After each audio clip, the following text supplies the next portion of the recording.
Today's topic is unfold mystery of consonant and vowel. Consonant के बारे में और वॉवल के बारे में आप जानते हैं, लेकिन इसके ऊपर हमने कभी ज्यादा गौर नहीं किया कि कॉन्सोनेंट हकीकत में किस चीज को कहते हैं, वॉवल क्या चीज है, क्यों इसमें फर्क किया जाता है।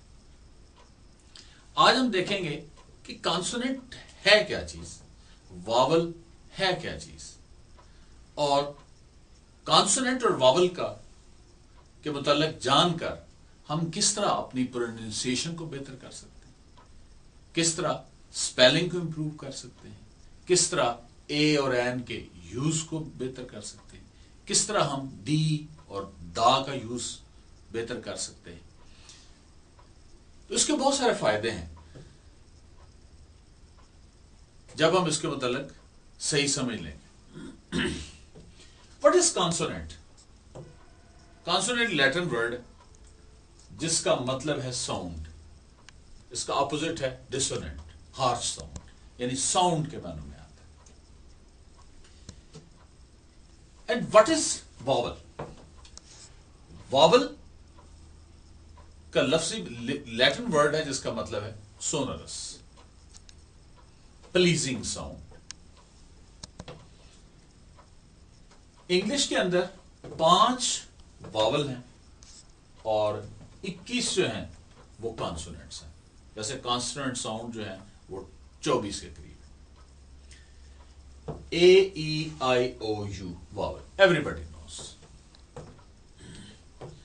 और इसके अलावा जो है वो कॉन्सोनेंट्स। इनमें की डिफरेंस दोनों में क्या है? जब आप कॉन्सोनेंट को बोलते हैं तो जो हवा है वो रुकती है, आप उसको रोकते हैं और उसको चैनलाइज करते हैं।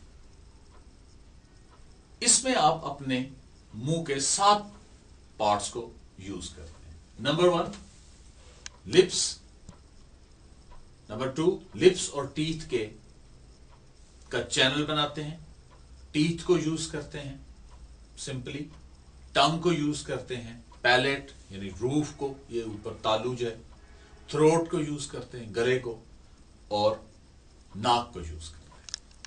यानी हवा को, सांस को आप रोकते हैं मुख्तलिफ अज्जा से, मुख्तलिफ पार्ट से, और इसकी फिर इसको थ्रो करते हैं। वॉवल के अंदर सांस नहीं रुकती, इसको प्रोनाउंस करना आसान होता है। पहले वावल की बात कर लेते हैं। 5 वावल हैं, आप उसको गौर से देखें कि इनके निकलने की जगह सेम है। सारों में सांस आसानी से बाहर आ रही है, कोई रुकावट नहीं हो रही। कुछ में थोड़ा सा लिप्स की पोजीशन स्लाइटली या टंग की स्लाइटली चेंज करनी पड़ेगी। अब देखें, ए, ई, आई, ओ, यू, थोड़ा सा चेंज किया, सारों में सांस बड़ी फ्लुएंटली बाहर आ रही है। लेकिन कॉन्सोनेंट में ये नहीं होगा। कॉन्सोनेंट में सांस पार्टली या कंप्लीटली आप ऑब्स्ट्रक्ट करेंगे, रोकेंगे, फिर चैनलाइज करेंगे, फिर उसको निकालेंगे, और 7 पार्ट्स को किस मुख्तलिफ में मुख्तलिफ यूज करेंगे। हम सारे कॉन्सोनेंट्स को भी बोल के देख लेते हैं कि इसमें कौन कौन सी चीजें इस्तेमाल हो रही हैं, ताकि हमें कॉन्सोनेंट का पता चले। अब देखें, पहला कॉन्सोनेंट जो है वो है बी। बी को देखें कैसे हम कहते हैं, लिप्स के ऊपर जोर देते हैं। बी, सांस रोकी, बी के जरिए, लिप्स के जरिए, और फिर निकाले। सी, टीथ्स के दरमियान से पैसेज बना के हवा को निकाला, सी। डी, टंग ऊपर लगी, जुबान आपकी ऊपर लगी, डी ऊपर जाके लगी, सांस रोकी, फिर निकाली। एफ, एफ टीथ और lips, F, F lower lips और अपर टीथ, एफ, उससे रोकी और फिर निकाली। जी, जी, जी, टंग और टीथ की पोजीशनिंग करके निकाली आपने आवाज। एच गले से निकला। जे टंग और टीथ की पोजीशनिंग है। जी और जे तकरीबन मिलते जुलते हैं। अब दोबारा दोनों को देखें, जी, जे। जी में थोड़ा सा नीचे निकालते हैं आप, जे जरा फ्लैट निकलती। जी, जे, दोनों को एक है पोजीशनिंग ऑफ टंग और टीथ, थोड़ा सा फर्क के साथ। के टंग के पिछला हिस्सा, जबान का पिछला हिस्सा आपने इस्तेमाल किया। एल टंग और ऊपर से रूफ यानी पैलेट को यूज किया। एम, एम में लिप्स और आवाज निकाली नाक से, सांस रोकी लिप्स से, नाक से आवाज निकाली। एम। एन टंग से रोकी और नोज से निकाली। N, N. एम और एन में देखें, एम में लिप्स से हवा रोक रहे हैं, नाक से निकाल रहे हैं। एम। एन के अंदर टंग के जरिए, टंग को ऊपर पैलेट से लगा के हवा को रोक रहे हैं और नाक से निकाल रहे हैं। एन। पी लिप्स को यूज किया। अब बी और पी एक जैसे, फर्क क्या है बी और पी में? पी में लिप्स को ज्यादा प्रेस कर देंगे तो पी निकलेगा। बी, पी ज्यादा प्रेस कर दिया, पी निकले। लिप से बाहर होके उसको आगे निकाला। Q throat. आर, आर देखें बड़ा कमाल का लफ्ज। टंग को आपने पैलेट से लगाना है और थ्रिल देनी। अब तो गौर से देखें और खुद करना है, हर एक अल्फाबेट को खुद आपने निकाल के गौर करना है कि क्या हो रहा है, कैसे हवा रुक रही है और कौन सा पार्ट इस्तेमाल हो रहा है और किस तरह आगे बात चल रही। आर, आर, आर टंग ऊपर लग रही, थ्रिल कर रही। आर। एस टीथ के साथ चैनल मिला के जोर से आवाज निकले, एस से। टी टंग ऊपर जाके लगी, बननी शक्ल ही टी वही बन रही। बल्कि मुझे तो लगता है, मैंने बात नहीं की, लेकिन बहुत सारे अल्फाबेट जो हैं ये मेरा ख्याल है कि इसी पोजीशनिंग के ऊपर बेस करते हैं।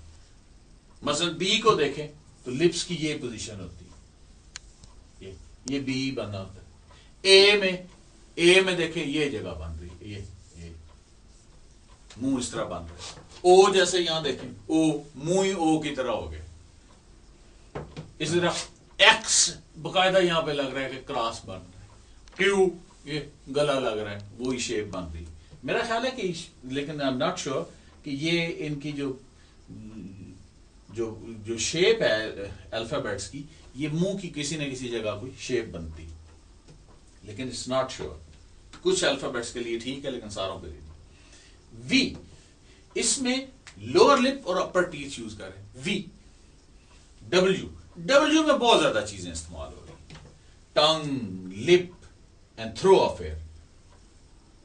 डब्ल्यू, डब्ल्यू टंग भी, लिप्स भी, फिर थ्रो भी ऑफ एयर कर रहे हैं। एक्स थ्रोट है। वाई फिर लिप्स है, ठीक है, प्योरली लिप्स है। वी और वाई जो है करीब करीब ही है। अच्छा, जी जो है टीथ से पैसे, जी टीथ से पैसे बना के निकालते हैं, जी, जी। तो कॉन्सोनेंट्स क्या है?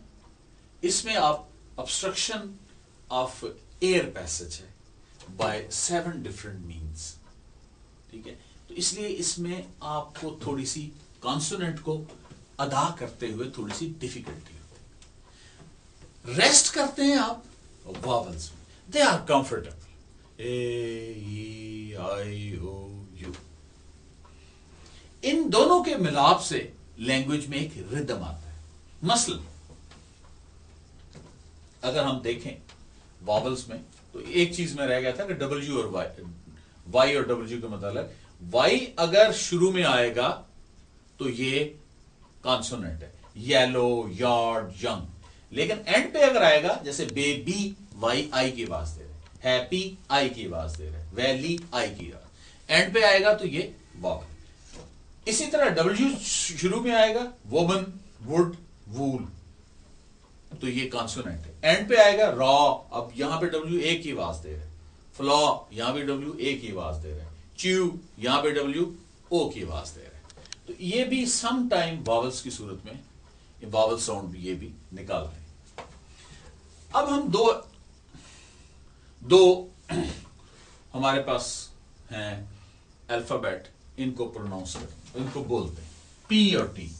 देखें, दो आवाजें निकालेंगे, पी टी, क्योंकि कॉन्सोनेंट्स। दो दफा मुंह को तकलीफ देंगे, दो दफा सांस को रोकेंगे, लेकिन अगर इसमें हम वावल डाल देंगे, ये पांचों वावल डाल के देखते हैं तो एक साउंड बन जाएगी। मसलन ए डालता, पी और टी में ए डाला तो बन जाएगा PAT. It's very comfortable, PAT comfortable हो गया। कहां पी टी, थक जाता था बंदा। पिट, आई डाल दी, ओ डाला पॉट, यू डाला पुट। तो आपने देखा कि कैसे वावल जब कॉन्सोनेंट्स में आता है तो उसकी साउंड जो है वो कंफर्टेबल हो जाती है उसको निकालना। इसी तरह अगर हम देखें तो वावल जो है लॉन्ग वावल भी है, शॉर्ट वावल भी है। लॉन्ग वावल जब दो वावल इकट्ठे आ जाए, मसलन जैसे ये देखें ओ यू आई वगैरह, ये लॉन्ग वावल है। अकाउंट, ये देखें जोर पड़ रहा है लॉन्ग हो, या फिर सिंगल वावल हो, कॉन्सोनेंट हो और आखिर ई हो, सेव, ई जरा लंबा करती है। शॉर्ट वावल जो है, मसलन अगर सिंगल वावल है और उसके बाद कॉन्सोनेंट है, जैसे कैट, एक मामूली सा है छोटा सा, या कोई दो कॉन्सोनेंट आ जाए फिर वावल आ जाए, अटैक, बड़ा हल्का सा है। लेकिन इस रूल में जाने की जरूरत नहीं, मैं आपको एक सिंपल बात बता देता हूं। लॉन्ग वावल वो है जिसमें वावल की कंसंट्रेशन ज्यादा है। मसलन वीक, WEE के वीक, ई लंबा करती है, ज्यादा आ गया, ज्यादा हो गया। जिसमें कम है, इसमें देखें सी, ए भी कॉन्सोनेंट है, वावल कॉन्सोनेंट, कैट छोटा हो गया। इसमें भी दो कॉन्सोनेंट है फिर वावल है तो छोटा हो गया। अगर वावल्स की कंसंट्रेशन कम है तो वो शॉर्ट वावल हो गए, अगर वावल्स की कंसंट्रेशन ज्यादा है तो वो लॉन्ग हो। तो इस कॉन्सेप्ट को जरा खुद आपने प्रैक्टिस करना है ताकि आपको क्लियरली पता चले कि what is the difference between A consonant and A vowel. इसलिए मैं वावल को कहता हूं कि ये लफ्ज निकला है वॉइस वेल से। ये मेरा अपना ख्याल है कि आवाज को ये ठीक कर दें, इसको वावल जोड़ दें तो वावल बन जाता है। Thank you for being